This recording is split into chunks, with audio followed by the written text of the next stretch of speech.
autour de ses idées. Ouais, il apporte son optique, ses objectifs, comment il aborde le football d'une autre manière que le précédent coach. Après, je pense que nous, on préfère cette manière-là. Après, on verra, Inch'Allah. Un groupe solide et du talent aussi. Yacine Brahimi, attaquant du FC Porto, la révélation de l'Algérie. Il y a quand même des joueurs assez fabuleux Brahimi notamment, dans qui cette a complètement sélection. explosé. Oui, j'aime pas trop parler d'individualité parce que bon, ça veut dire qu'on néglige les autres, mais évidemment, Yacine, c'est toujours un régal de le voir jouer. Et dans les matchs de préparation, il a eu une grosse influence évidemment dans le comportement de l'équipe.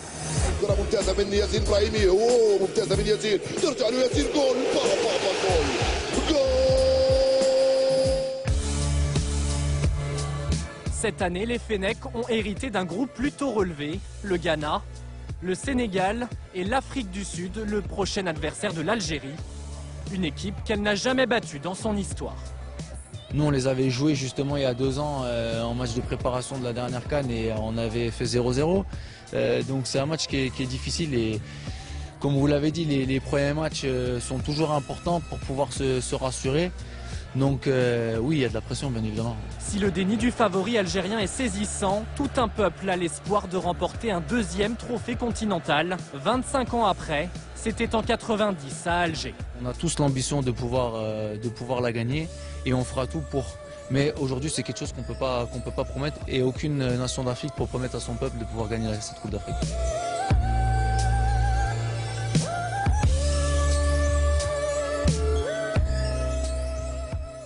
On donne le statut, enfin nous, pas nous là, mais les observateurs, les journalistes donnent un statut quasiment de favori au Fennec. Est-ce que déjà c'est votre avis également? Favori parce que, au vu de leur parcours en Coupe du Monde, c'est légitime de penser que l'Algérie puisse être un prétendant à la victoire finale. Ensuite, il faut savoir que pour avoir joué une Coupe d'Afrique et une Coupe du Monde, peut-être que Rigobert sera d'accord avec moi, la Coupe d'Afrique c'est très difficile. Peut-être plus difficile qu'une Coupe du Monde en termes d'intensité. Ce qu'il faut savoir, c'est que le football algérien est un football technique. Les Chéis vont tomber face à des équipes comme le Ghana qui mettent beaucoup d'intensité dans l'impact physique. Et on sait que le football en Algérie n'aime pas trop ça. Donc, mais c'est vrai qu'on a des certitudes du côté de l'Algérie avec des joueurs de grande qualité qui ont marqué le monde entier dans cette Coupe du Monde. Donc s'ils arrivent à rééditer ce type de performance, oui, c'est un favori à la victoire finale. C'est vrai que c'est l'argument de Nasser Sanjak également hier qui nous dit qu'une Coupe du Monde n'a rien à voir avec une CAN. Rigobert, expliquez-nous pourquoi il y a cet aspect du jeu. Est-ce qu'il y a aussi l'environnement qui est différent? L'environnement, le contexte, et tout ce qui entoure, qui est autour. Sachez qu'aujourd'hui, cette équipe algérienne, le fait qu'elle a été en Coupe du Monde jusqu'en quart de finale, est déjà très attendue. Et des gens en veulent presque en plus. quart, en 8e. En 8e. Mais elle est déjà très attendue parce que tout le monde pense aujourd'hui que cette équipe peut gagner la CAN. Mais elle va supporter la pression, elle qui d'habitude est très enthousiaste pendant la Coupe du Monde, ils se voyaient aller très très loin. Et là tout d'un coup, c'est eux qui nous calment presque. Ah ben c'est ce qu'on va voir tout à l'heure parce que je dis c'est là où la compétition elle commence.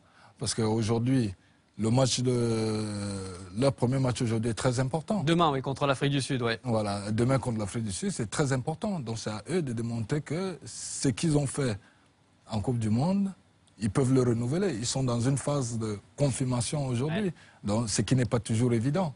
Dans un groupe très très dur. Mais dans un groupe qui n'est compter pas évident aussi. sur un homme en pleine forme qu'on a vu passer en France, qui était déjà assez intéressant, mais qui est en train d'exploser à Porto, Yacine Brahimi. Vraiment un talent qui se révèle. C'est le facteur X, l'élément supplémentaire pour l'Algérie. Oui, c'est le petit diamant de cette équipe. C'est celui qui est capable de débloquer n'importe quelle situation. Il est très technique, il a beaucoup de vivacité. On voit dans des petits espaces, il est performant. Il marque. Donc ça veut dire qu'il a de l'influence sur son équipe. Je pense qu'il y a beaucoup de très bons joueurs dans cette équipe, mais il est, je pense, l'élément fort, le maillon fort de cette équipe. Mais j'apprécie plutôt le discours de l'entraîneur tout à l'heure quand il disait, c'est vrai, c'est difficile pour lui de parler seulement d'un joueur, lui, il prive le collectif. C'est très Christian Gourcuff comme réponse. Ben voilà, moi j'aime bien ce genre de langage parce que c'est vrai que dans une équipe, il y a toujours des joueurs qui ont une certaine renommée, qui sont plus forts, les plus médiatisés, mais il faut savoir que c'est le groupe qui fait la force. Un mot sur Christian Gourcuff, justement, qui découvre ce rôle de sélectionneur. On connaît ses talents en tant qu'entraîneur dans un club. Au quotidien, la sélection, c'est autre chose. Pour l'instant, ça marche bien. Éliminatoire absolument réussi. Mais comment il peut aborder une compétition comme la CAN, qui est quelque chose de nouveau pour lui. Il n'y a rien à voir avec un championnat de 38 journées. Hein. Voilà, je pense qu'il va la découvrir également en tant que sélectionneur. C'est pas facile. Quand on doit gérer une équipe qu'on n'a pas au quotidien, je pense qu'il a fait de très bonnes choses dans les éliminatoires. Il a réussi à faire gagner cette équipe. Ce sera à lui de transmettre encore une fois son message pour que ça fonctionne sur une compétition qui dure quand même 3 semaines, où il faut amener son équipe à la victoire finale. Mais c'est un très bon entraîneur, il l'a prouvé, donc je pense qu'il fera de bonnes choses avec cette équipe d'Algérie. Ça dure 3 semaines si ça se passe bien, parce que dans un Oui, groupe sûr, comme celui-ci, ça peut durer une semaine. Ça peut être très rapide. Alors, donc Christian Gourcuff et ce nouveau costume de sélectionneur de la sélection justement algérienne. Alors ce groupe C, on l'a dit, est très relevé, puisqu'il y a aussi le Ghana, qui est dans une situation assez particulière, parce que le sélectionneur Avram Grant lui est arrivé en novembre. Autour de ses idées. Ouais, il apporte son optique, ses objectifs, comment il aborde le football d'une autre manière que le précédent coach. Après, je pense que nous, on préfère cette manière-là. Après, on verra, Inch'Allah. Un groupe solide et du talent aussi. Yacine Brahimi, attaquant du FC Porto, la révélation de l'Algérie. Il y a quand même des joueurs assez fabuleux Brahimi notamment, dans qui cette a complètement sélection. explosé. Oui, j'aime pas trop parler d'individualité parce que bon, ça veut dire qu'on néglige les autres, mais évidemment,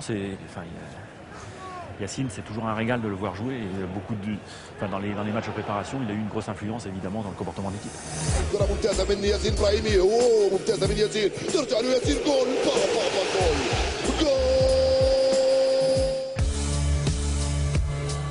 Cette année, les Fennecs ont hérité d'un groupe plutôt relevé. Le Ghana, le Sénégal et l'Afrique du Sud, le prochain adversaire de l'Algérie. Une équipe qu'elle n'a jamais battue dans son histoire. Nous, on les avait joués justement il y a 2 ans en match de préparation de la dernière CAN et on avait fait 0-0. Donc c'est un match qui est difficile et comme vous l'avez dit, les premiers matchs sont toujours importants pour pouvoir se rassurer. Donc oui, il y a de la pression bien évidemment. Si le déni du favori algérien est saisissant, tout un peuple a l'espoir de remporter un 2e trophée continental. 25 ans après, c'était en 90 à Alger. On a tous l'ambition de pouvoir la gagner et on fera tout pour. Mais aujourd'hui, c'est quelque chose qu'on peut pas promettre et aucune nation d'Afrique peut promettre à son peuple de pouvoir gagner cette Coupe d'Afrique.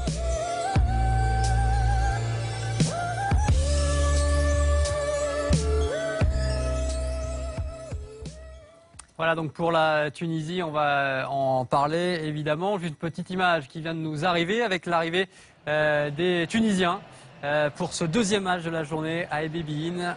Coup d'envoi dans 35 minutes du match face au Cap-Vert, match déjà très important.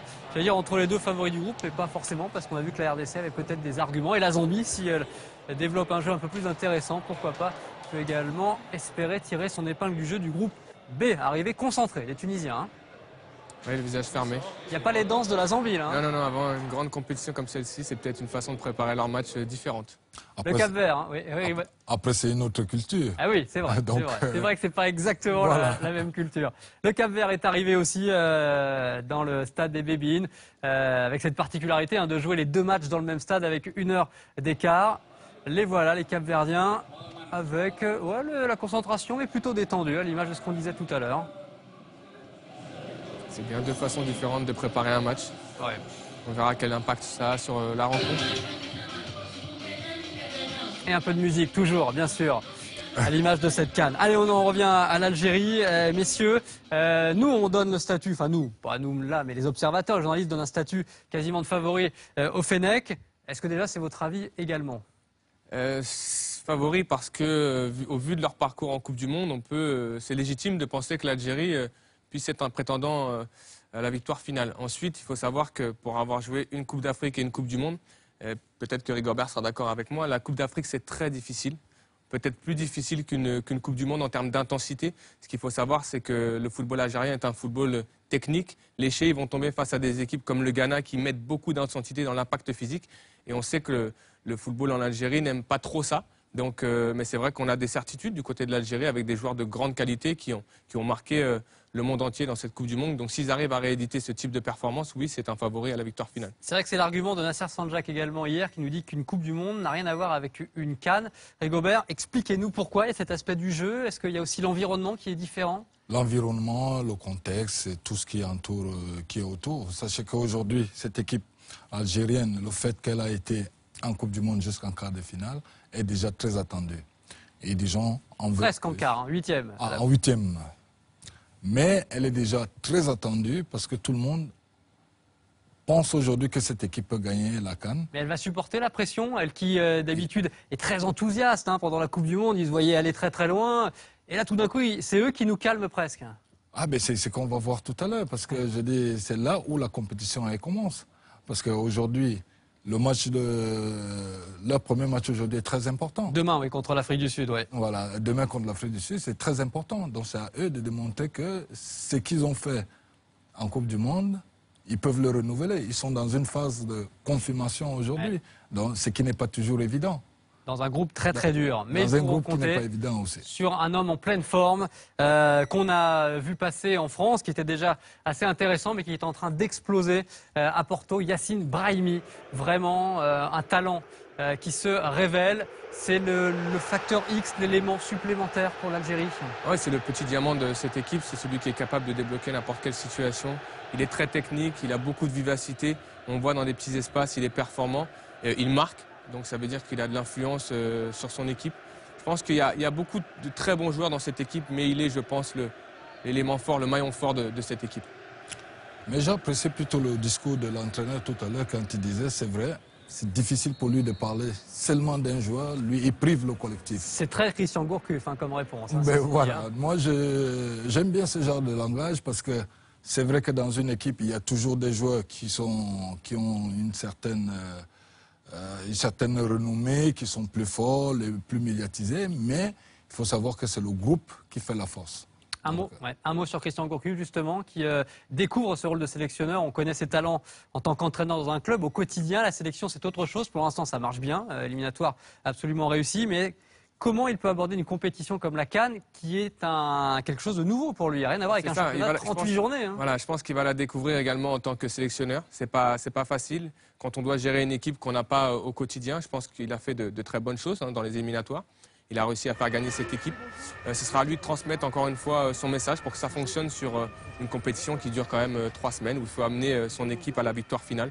Mais c'est un très bon entraîneur, il l'a prouvé. Donc je pense qu'il fera de bonnes choses avec cette équipe d'Algérie. Ça dure 3 semaines si ça se passe bien, parce que dans un groupe comme celui-ci, ça peut durer une semaine. Ça peut être très rapide.